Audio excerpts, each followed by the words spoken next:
You don't feel weak because you lack power. You feel weak because you are too accessible. Your emotions are within reach. Your time is within reach. Your attention is within reach. Anyone can press a button and disturb your peace. Anyone can provoke a reaction. Anyone can knock you off balance with a single sentence. The moment you are reachable, you are controllable. This is the house of Machiavelli, where we don't teach motivation, we teach insulation. Today, you're not learning how to be confident. You're learning how to become untouchable. Because the man who cannot be reached cannot be manipulated, dominated, or moved. Stay until the end.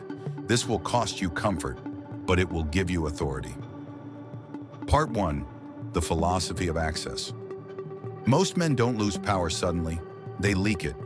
A laugh they didn't feel, an explanation they didn't owe, a reaction that gave someone access to their nervous system. Power doesn't disappear, it escapes, and the world has a predatory instinct for open doors. You were never overpowered, you were overexposed. Every time you reacted emotionally, you gave permission. Every time you defended yourself, you accepted judgment. Every time you sought validation, you surrendered leverage. People noticed, not consciously but biologically. Human beings are animals with language layered on top.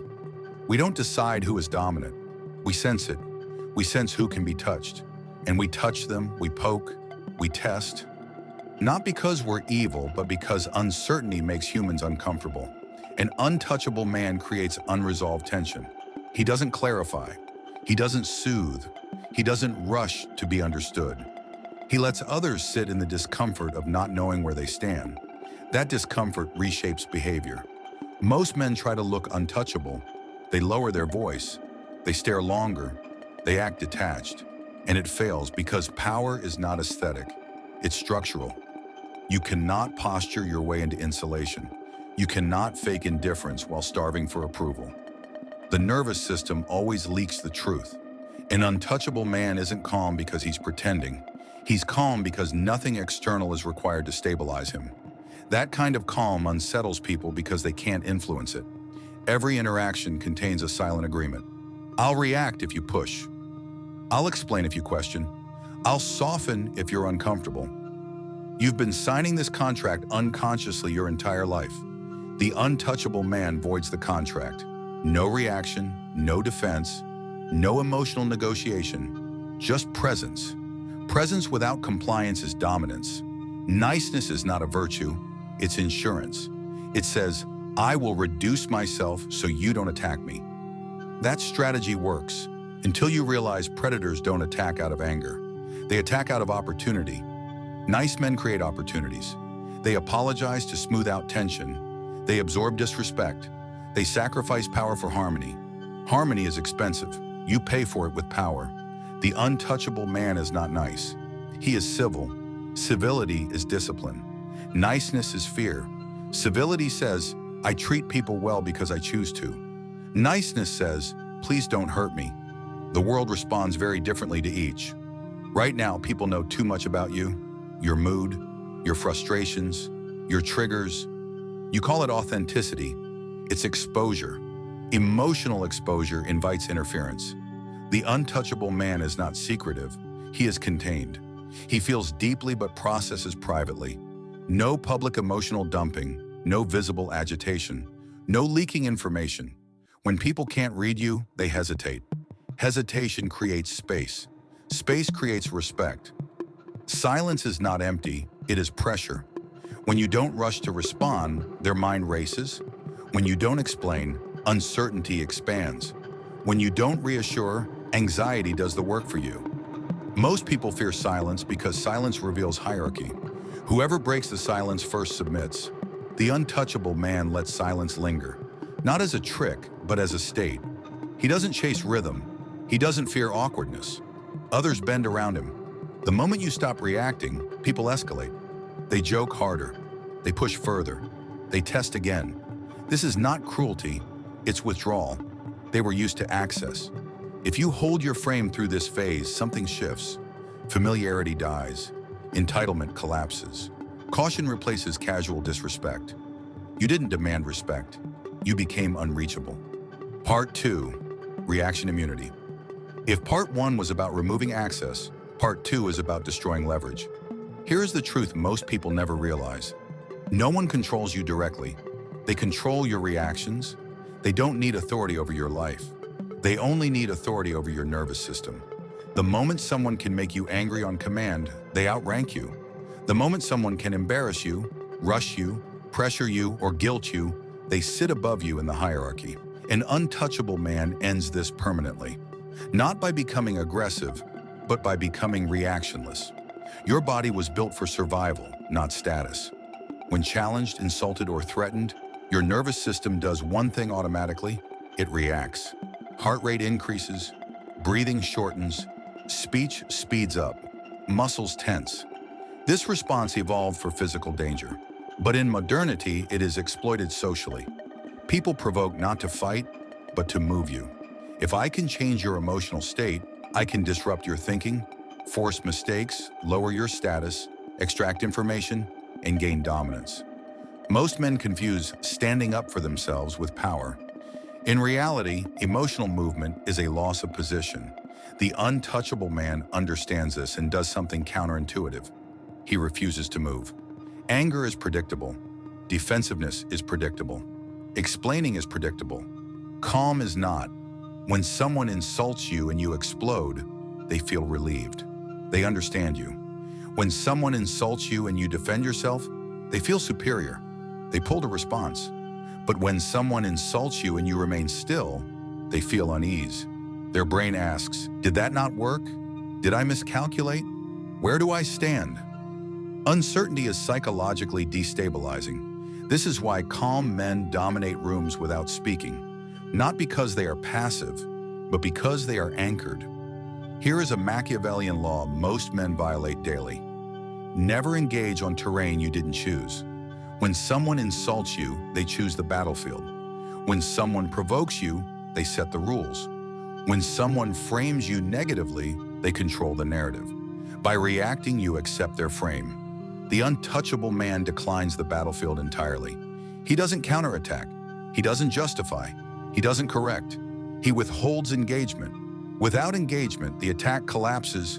No fuel, no momentum, no escalation. This isn't weakness, it's starvation. The three responseless responses, there are only three acceptable responses for an untouchable man when challenged verbally.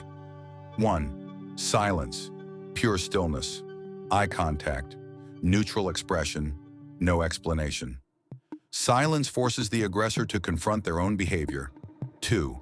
Minimal acknowledgement, short, flat, emotionless. Noted. Okay, I hear you. Then disengage. This says, I registered your words and they meant nothing. 3. Agree and neutralize. Calm agreement without self-defense. You're arrogant, / possibly. The agreement removes their weapon. There is nothing to fight. Defensiveness communicates one thing clearly. I need you to see me differently. That is submission. The untouchable man doesn't need to be understood by people who don't matter. He understands himself. Most men outsource judgment. They look outward to decide, am I respected? Am I impressive? Am I enough? This makes them fragile. The untouchable man has an internal judge. He already knows where he stands, what he's building, and what matters. So external opinions bounce. Praise doesn't inflate him. Criticism doesn't destabilize him. This makes him immune to manipulation. You cannot control someone who doesn't need your approval. Manipulators get bored.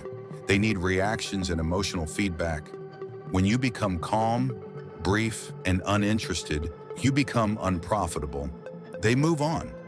This is how untouchable men survive hostile environments. They don't win every fight. They make fights impossible. Important warning, when you stop reacting, people will increase pressure. They will push harder, escalate insults, and accuse you of being cold or arrogant. This is not failure. It is a sign that access has been removed. Your old role is gone. They are trying to pull you back. If you hold, they adapt. And once they adapt, your position stabilizes. Untouchable men are not doormats. They are decisive when it matters. They enforce boundaries, remove disrespectful people, and walk away without explanation. But they do it without emotion. No speeches, anger, or dramatics, just action. A door closes, access ends. No discuss destabilizing power. As reaction immunity develops, three things happen. People choose their words more carefully around you, conversations become more respectful, and your internal anxiety drops. Why? Because your nervous system is no longer hijacked by others. You are no longer living reactively. You are self-contained. Part 3. The economics of attention. Power is felt when it's missing. Most men try to increase their value by adding more. More talking, more explaining, more presence. That instinct is backwards. Value does not rise with availability, it rises with scarcity. The untouchable man understands the re'ul that governs all hierarchies. What is always available is never respected. You stay too long, in conversations, at parties, in relationships. You think endurance equals loyalty and availability equals value. It doesn't. It signals need, and need reverses power. The person who needs the interaction more is automatically beneath the one who doesn't. This is structure. The untouchable man never overstays. He leaves while energy is still high. He exits cleanly, and what is left behind is unfinished business. Human beings are disturbed by incomplete loops. A conversation that ends too early, a presence that disappears, a man who leaves without emotional closure. The mind keeps circling back. These questions create gravity. The untouchable man does not chase attention. Attention chases him because he does not linger to receive it. Answering immediately, saying yes reflexively, always being around. This signals that your time has no structure, your priorities are flexible, and you can be summoned. Summonable men are not respected. The untouchable man is slow to respond, not to manipulate, but because his life is already occupied. He doesn't announce busyness or justify delays. His time is assumed to be full, and assumptions shape hierarchy. In any interaction, the first person to leave controls the frame. The one who stays signals, "I am here for you." The one who leaves signals, "I have elsewhere to be." The untouchable man leaves first, decisively. Weak men narrate their exits. The untouchable man disappears into purpose. Mystery replaces familiarity. Most people in your life are there because you are convenient. When you reduce availability, some disappear. Good. Absence filters parasites from allies. This is not loss, it is refinement. An untouchable man does not fear being alone. He fears being accessible to stabilize a opal. Attraction is built on contrast, not proximity. When someone is always there, the nervous system adapts. When someone appears and disappears, it stays alert. The untouchable man is predictable in values, but unpredictable in presence. This creates interest. You share too much too soon with people who haven't earned it. Trauma dumping is not depth, it's leakage. The untouchable man does not give strangers access to his inner world. Not because he's closed, but because depth is earned. In a world of oversharing, restraint is power. When you pull back, people test you. They ask, "Are you okay? Why are you distant?" Translation, you are no longer behaving in a way that benefits me. Do not explain. Explanation reopens access. A simple, "I've been focused," nothing more. If they respect you, they adapt. If they resent you, they reveal themselves. When scarcity is consistent, people orient toward you. They wait for your input and notice your arrival. Not because you demand attention, but because your presence is rare and deliberate. Gravity is not effort, it's mass. The untouchable man builds mass through selectivity, distance, and control of access. This costs you warmth. You will no longer be everyone's favorite, the emotional support, the always available guy. Some will call you cold. Some will resent the loss of access. That is the price of insulation. You are trading comfort for authority. The house of Machiavelli does not promise comfort. It teaches sovereignty. Part 4. Competence, isolation, and the final form. Everything up to this point has been structured, but structure without substance collapses. This is where most men fail. They learn the aesthetic of power without building the engine. Untouchability without competence is not dominance, it is avoidance. True untouchability is built on something immovable: capability. You cannot lie to your nervous system. You can act indifferent, but if you are internally weak, it will betray you under pressure. Real confidence comes from being capable in reality. A man who knows he can handle consequences does not panic. A man who knows he can solve problems does not react. A man who knows he can walk away does not negotiate. Competence creates calm. Calm creates authority. People are afraid of effective men. The one who doesn't talk much, but when he does, things change. The one who doesn't rush, but when he moves, outcomes follow. People sense, if this situation turns serious, he will not fail. That is dominance. Confidence without evidence collapses. The untouchable man stacks proof privately. He keeps promises to himself, trains when no one is watching, and builds skill instead of image. When your actions match your self-image, your nervous system settles.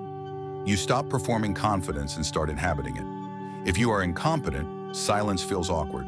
If you are capable, silence feels heavy. People can sense the difference. Incompetent silence says, "I have nothing." Capable silence says, "I don't need to speak." Mastery precedes mystique. You don't need to be violent, but you cannot be fragile. A weak body leaks insecurity into the mind. Strength trains the nervous system to remain calm under load. And calm under load is dominance.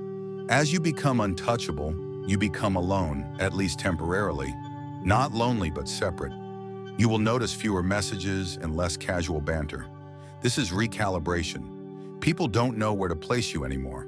Many men panic here and revert. The untouchable man holds. He lets the silence settle. If you do not flinch during isolation, people adjust. They stop testing boundaries. A new dynamic forms. Less warmth, more respect. Less familiarity, more consideration. This is the trade. You cannot have both. You must accept that in someone else's story, you will be called cold, arrogant, and selfish. Those labels are weapons used by people who lost access. Do not defend yourself. Defense implies doubt. The untouchable man does not explain boundaries. He enforces them. No. Silence. Exit. You do not owe the world access to your life. You know it worked when you stop asking how you're being perceived. You stop managing impressions. You move slower. You speak less. And people feel it. They adjust because they are standing near a man who does not need anything from them, and a man who needs nothing cannot be controlled. Untouchable men live by this code. Do not react emotionally in public. Do not explain yourself unnecessarily. Do not give access without earning. Do not chase attention. Do not fear isolation. Do not bluff competence. Build it. This is not motivation. This is insulation. You were never meant to be accessible to everyone. You were never meant to be liked at the expense of your spine. You were meant to be sovereign, to walk through chaos untouched, to observe without being moved, to choose your battles and win them silently. This is the house of Machiavelli. We do not teach how to be admired. We teach how to be untouchable. If this changed the way you see power, you already know what to do. The rest is not for everyone, and that's the point.